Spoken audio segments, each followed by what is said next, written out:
আসসালামু আলাইকুম। আপনাদের কাছে একটু বিচার দেওয়ার জন্য ভিডিওটা তৈরি করছি। আসিফ নজরুল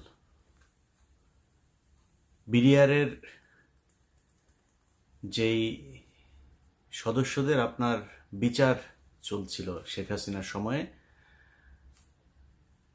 প্রায় 7 মাস হতে যাচ্ছে, এখনো পর্যন্ত তারা জেলখানায়। আমরা এই বিডিআর নিয়ে অনেক কথা শুনেছি যে এটা ভারত এসে করিয়েছে, যেসব যারা খুন করেছিল তাদেরকে সরিয়ে দেওয়া হয়েছে সাদা গাড়িতে করে, কালো অ্যাম্বুলেন্সে করে, নানান কথাবার্তা শুনেছি না আমরা। যদি সেটা সত্যি হয় তাহলে যারা খুন করেছে, আসলে যারা খুনের সাথে, সেই তোরাবালি, তারপরে লেদার লিটন, এদের তো সব ছেড়ে দেওয়া হয়েছে। নানক নাই, আজম নাই, সেলিম নাই, তাপস নাই, কেউ নাই। তো তাদের সব ছেড়ে দেওয়া হয়েছে। রেজানুর আছে, সে কোথায় এখন, কি পলাতক না দেশ থেকে চলে গিয়েছে আমরা জানি না। ওই সময়ে এই যে মইনুল হাসান ইসলাম, মেজর জেনারেল, সে পালায় যাচ্ছিল। তো এরকম কারা কারা আছে এগুলো আমরা সব আগে থেকেই শুনেছি। এবং যেই সৈনিকরা আসল সাক্ষী দিতে চেয়েছে তাদেরকে মেরে ফেলা হয়েছে, গুম করা হয়েছে, তাদেরকেই এই জেলখানায় নিয়ে বন্দি করা হয়েছে।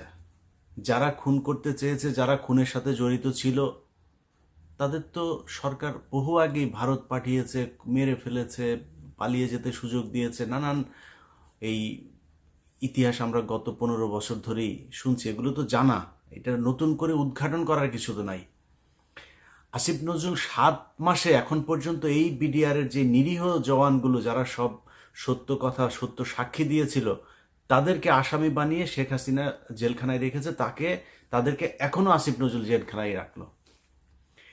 তাদেরকে জেলখানায় রাখার জন্য আসিফ নজরুল যত ধরনের ষড়যন্ত্র আছে সব কিছুই করছে। আমরা সেই 5 তারিখের পরের এই পর্যন্ত মোট 4টা শুনানি হলো। 4 শুনানিতে সবশেষ জানুয়ারির 8 তারিখে আমরা মনে করেছিলাম 9 তারিখে কিছু একটা হবে, অন্তত কয়েকজনকে ছাড়বে।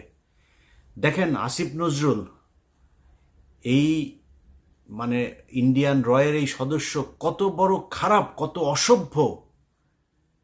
ওইভাবে পারে নাই। প্রথমবার বলেছে পিপি নিয়োগ হয় নাই, তারপরে বলেছে পিপি প্রস্তুতি নেয় নাই, তারপরে পিপি পুরো রায়ের কপি সব পড়তে পারে নাই। এবার কি বলবে? কিছু তো একটা বলতে হবে। এখন ওই যে বক্সিগঞ্জের আপনার যেই কি আলিয়া মাদ্রাসা যেইটা, ওইটার মধ্যে নাটক টাটক সাজায়া, আবার তার মধ্যে আবার স্টুডেন্টদেরকেও এখানে নাটকের অংশ বানিয়েছে। কেউ যায় ঘর পুড়ে দিচ্ছে, কেউ করছে। আরে ভাই, আপনি ওইখানে করেন না বিচার, তাহলে কোথায় করবেন? আপনি জানেন না 9 তারিখে বিডিআর এর শুনানি আছে? জায়গাটা তো ঠিক করে রাখবেন, সেটা ঠিক করেন নাই কেন? একদিন আগে থেকে বিডিআর